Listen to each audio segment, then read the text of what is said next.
As a child, I loved adventure stories, and being in the outdoors made me feel alive. Travelling to wild places has become my way of life. For me, it's all about connecting to people and the lands they live in, and I'm passionate about sharing my experiences through writing and film. My biggest journeys were rafting one of the world's longest rivers and riding a bicycle from Moscow to Beijing. When I was 20 years old, my friend Chris and I were cycling across Mongolia.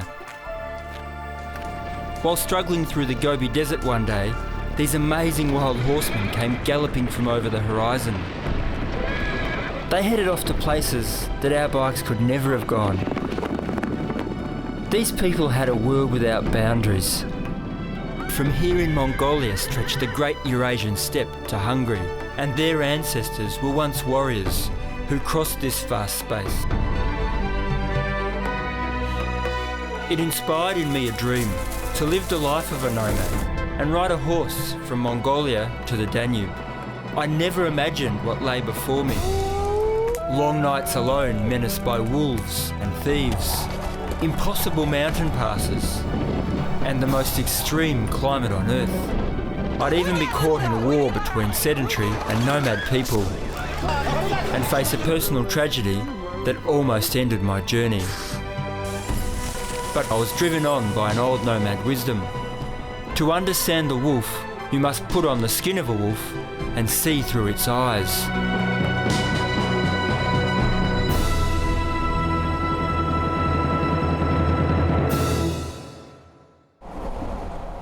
When the Soviet Union collapsed, what had been out of bounds for so long was now open, and I had a chance to discover whether the nomad spirit does exist among the scattered nations of Eurasia. Got about 10,000 k's to go now. Just got to find the horse. I found a horse all right, the biggest in the world, and in the saddle a giant Genghis Khan. In the West, he's mainly remembered as a ruthless barbarian who terrorised Europe, but in Mongolia he's a national hero. Every day near the capital they celebrate the mighty Khan's conquests, a poor nomad boy who went on to command the greatest empire in history. Today more than half the world's population live in lands he once ruled. Yet we know so little about these nomads, these people who brought horses to the rest of the world. A local told me that if I had any chance of making this journey, I'd need hero horses. These are the kind of tough mounts that would have once carried Genghis Khan himself. The only problem is, I can't ride a horse. When I arrived here and saw the horses and smelt the horses, it just struck me it's actually happening, and made me realise I don't know much about horses, and the thought of going 10,000 k's, it's actually pretty frightening. These people are making fun of my gear, and they want me to leave it behind. They even joke that white men can't ride. And what are you going to do when the wolves attack? And when the thieves steal your horses?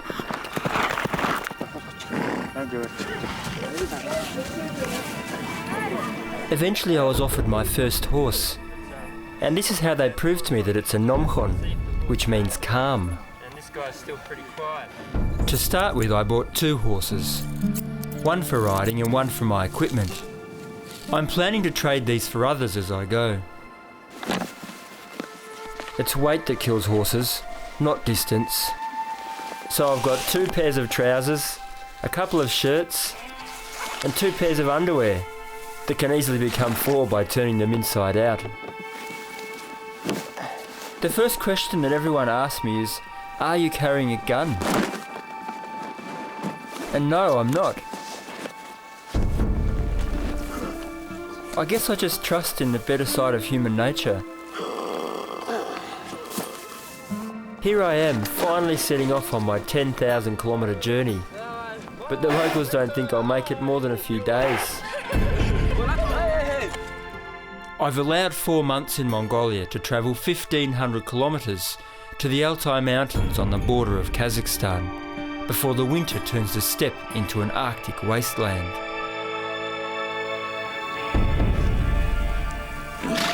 I'm doing this journey alone, and on a very small budget.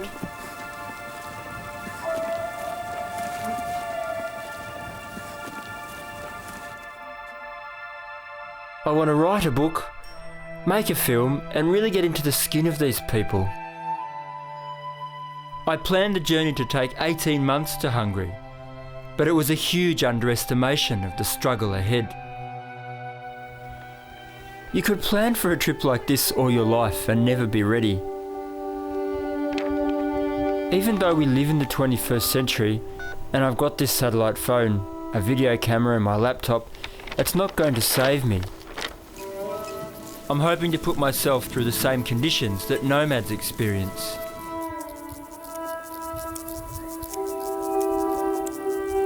The landscape spreads out in some ways like one big ocean. You think it's 4 kilometres to the horizon, but it's actually 10. From here, the Mongols once headed west, didn't stop until they'd conquered everything as far as Europe. And at the moment, I'm struggling just to conquer the heat, handling the horses, and just getting by every day. It's about 34, 35 degrees now during the day. The weather here is unbelievable. One moment it's really hot, about 25 degrees. Next minute a big wall of clouds and a storm will just come rolling over. It'll just snap freeze.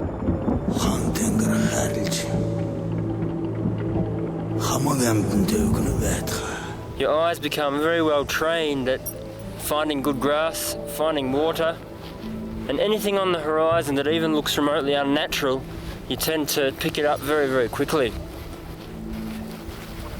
And in Mongolia there's almost always a couple of herders, a couple of riders, somewhere in the distance, and you know they've got their binoculars out, staring at you.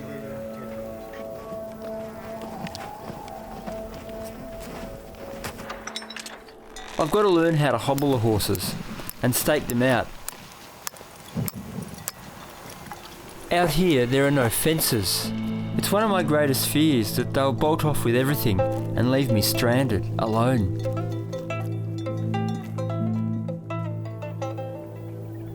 Without trusting that the odds will favour you when you take a risk, you'd never even begin a journey like this.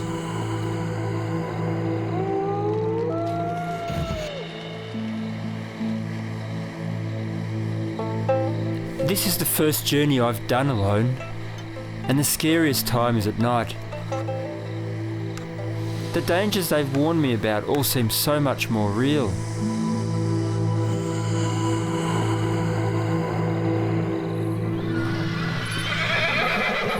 I heard this terrible neighing from my horse, and so I went out into the dark and just discovered probably the worst thing possible. 2 horses were gone. Come back! And I could even hear them in the distance, just being taken away. Oh no. Oh no, you can't. But I couldn't do anything, it was pitch black, it's about 2:30 in the morning. There's a Mongolian saying, if you don't solve your problems before dawn, then you'll never solve them.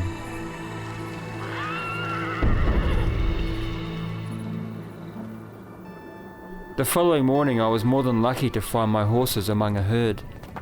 A local herder said to me, "Oh yeah, I know, these are your horses, they came to me by themselves. You must have tied them really badly." He taught me a very valuable lesson. He said, a man on the steppe without friends is as narrow as a finger. A man on the steppe with friends is as wide as the steppe. If I camp alone, I'm fair game. I need to get to know the people, make friends, and camp nearer to their yurts, or gurs as they're known in Mongolia. By the unwritten laws of the steppe, I'll then be offered protection.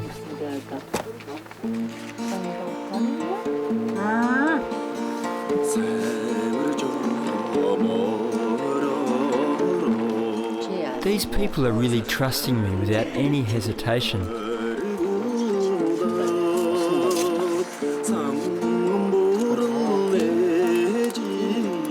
I don't think there's anywhere else in the world where I'd be embraced so openly by strangers.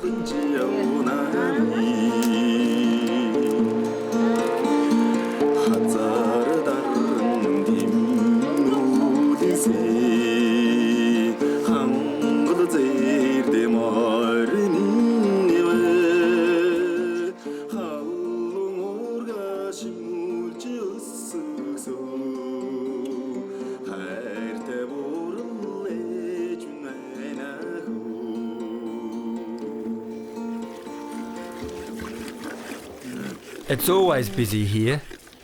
They're up at 5 or 6 every day, milking and rounding up the yaks. This is the morning routine, being woken up with fresh yogurt, tea and yak butter.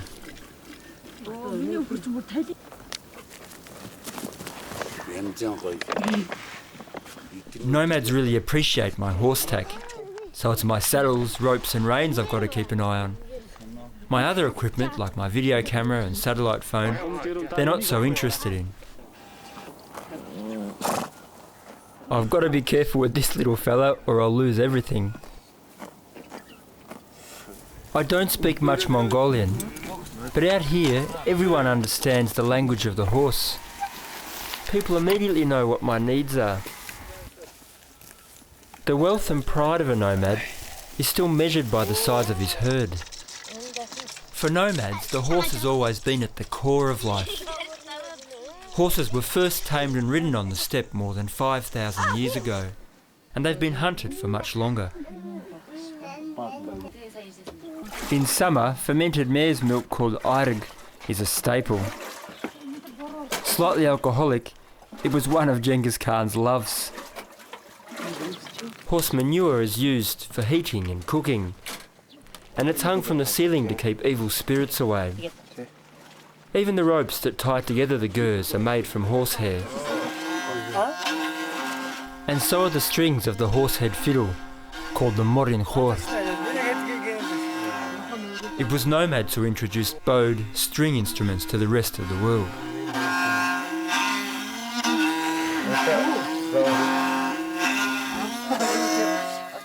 These people have always lived by the rhythms and the moods of the steppe, respecting the wolf and worshipping the horse.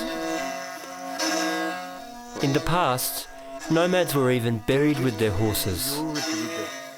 They believed that the spirit inhabits every living creature, the earth, the sky, and everything around us.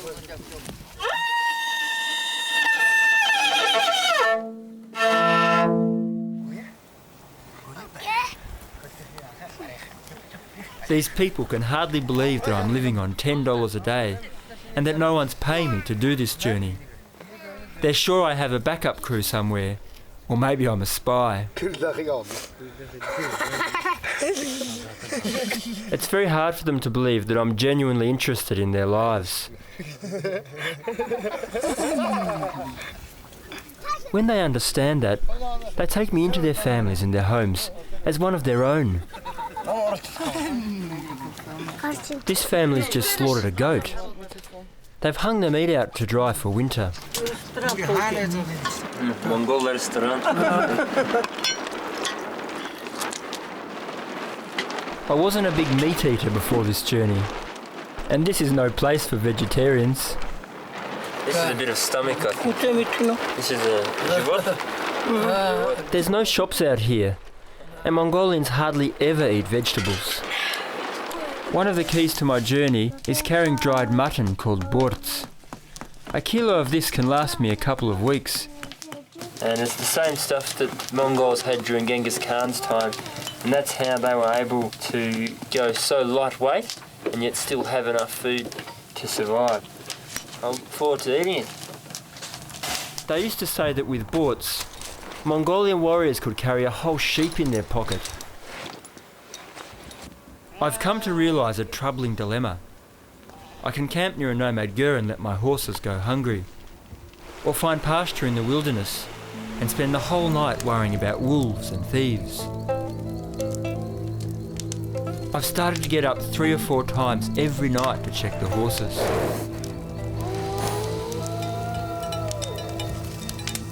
It's about 4 o'clock in the morning, and suddenly there's this incredible howling, and it's just the most fearsome sound.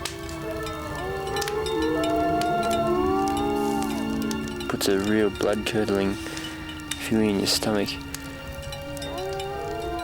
It sounds like there are hundreds of wolves, and it must be some kind of innate thing with humans. It's just absolutely petrifying. The horses, they are prime prey for hungry wolf packs. The fire's been keeping them away so far. Mongolians believed their ancestor was the blue wolf. And to see a wolf is to be as wise as a wolf. To kill and eat a wolf is to inherit some of its wisdom. Mongolians also believed that wolves can fly, and only by offering their bodies to the wolves after they die can their spirit be taken to Tengri, the god of the sky. So with these Mongolian sky burials, you can find skeletons scattered about in the wilderness. They believe it's important to turn meat eaters into eaten meat. People have been living and dying and riding horses through this land for thousands of years. And really, nothing's changed.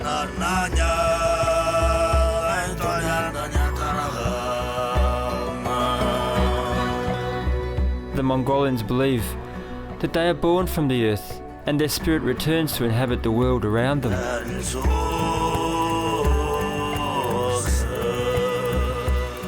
I'm just passing through these lands in the same way we pass through life.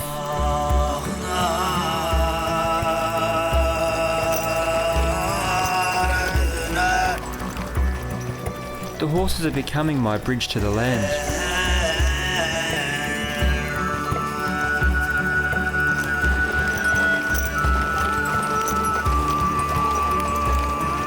I'm starting to understand the miracle of life on the steppe. Horses are able to turn what little grass is out here into protein, which in turn supports human life.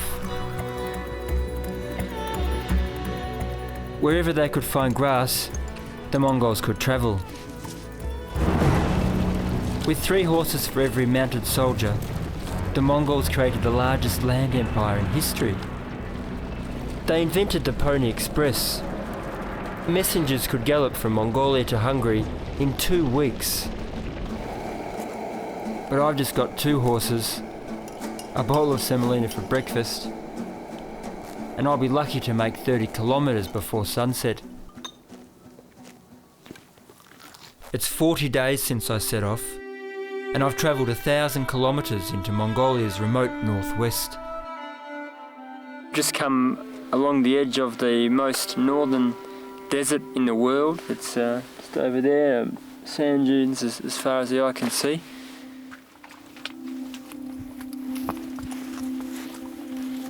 I'm now further away from a city than I've ever been in my life. But even out here, on the edge of survival, I find nomads.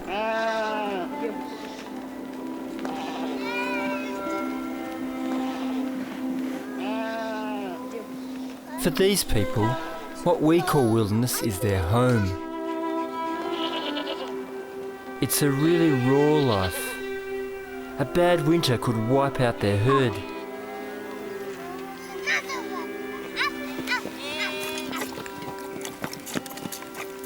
Haven't washed for 15 days now, and I'm starting to feel it. Even these people who probably only wash properly, maybe once every 2 weeks, every month, they've suggested that I should wash. I washed every now and then, but took note from Genghis when he said that clean water is only for the drinking of man and beast, and to wash off the dirt is to wash off the luck. Autumn's closing in, and I've made it to the beginning of the Altai Mountains. This has certainly turned my idea of horseshoeing on its head. And this horse, good old Rusty, he's about 16 years old and he's never ever had shoes on him in his life, so he's a bit scared. Until now, my horses have been unshod, but the way ahead is a maze of high, rocky passes. I'm helped by a local herder, Dashnyam. He tells me it'll be hard going on the horses, so we're taking a camel to help with the load and give the horses a rest. Now we're gradually winding our way up to Kharikhar Ul, big mountains up here. It's just magnificent. Summer's come to an end and the nomads are moving down.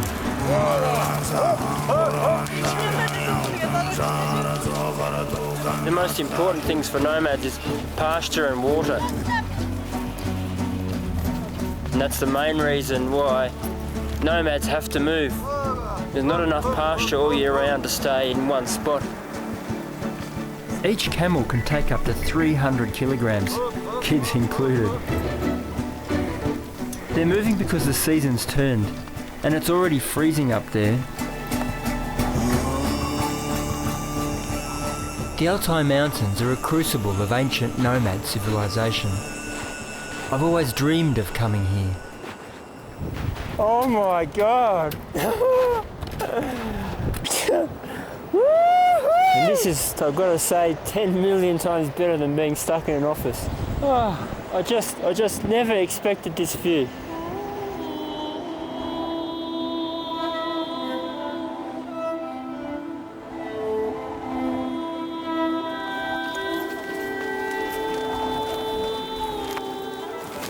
We're heading for the highest passes on our crossing. These peaks are around 4,000 metres.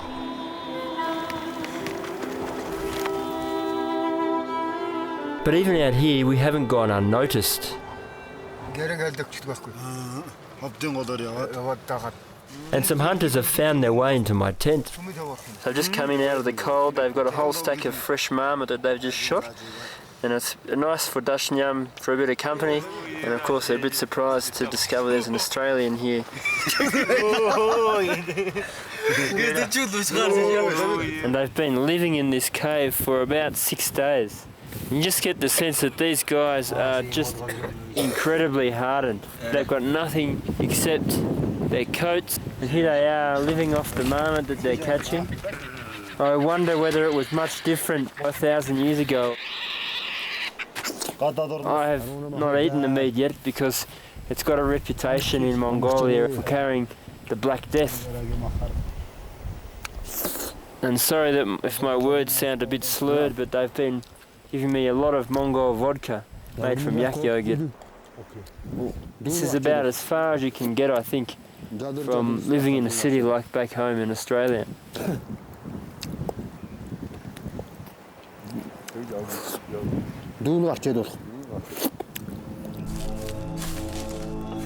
Mongolians are warm and generous people, but on the outside they really reflect the landscape. The landscape isn't affectionate, it's not kind. And perhaps that's why people always believed that the Mongols were barbaric. Because they are the hardest people that I've ever met. But in confronting death, they have to be hardened, because out here, if you don't accept that life is going to be hard, then you're not going to get through. The people out here never complain. They accept the way things are. And that's something I'd like to take with me from this journey. For the past 8 days, Dashnyam's guided me through the high passes of the Altai. But now he's got to return to his family before the way back is blocked by snow. Ciao! He has to go back the exact same route that we just came. He's going to do it in 2 days on the way back. I've no idea really how.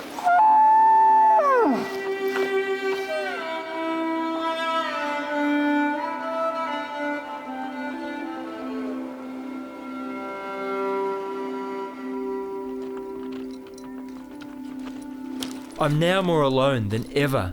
Winter's bearing down and there's still 8,000 kilometres to go. Beyond those mountains lies the greatest challenge, Kazakhstan, the largest nomad nation on Earth, where the temperature ranges from 50 above to 50 below. In a country devastated by Soviet rule, I'm about to ride into a wasteland called the Starving Steppe, and the coldest winter in 40 years. I'm going to have to draw on everything I've learnt to survive.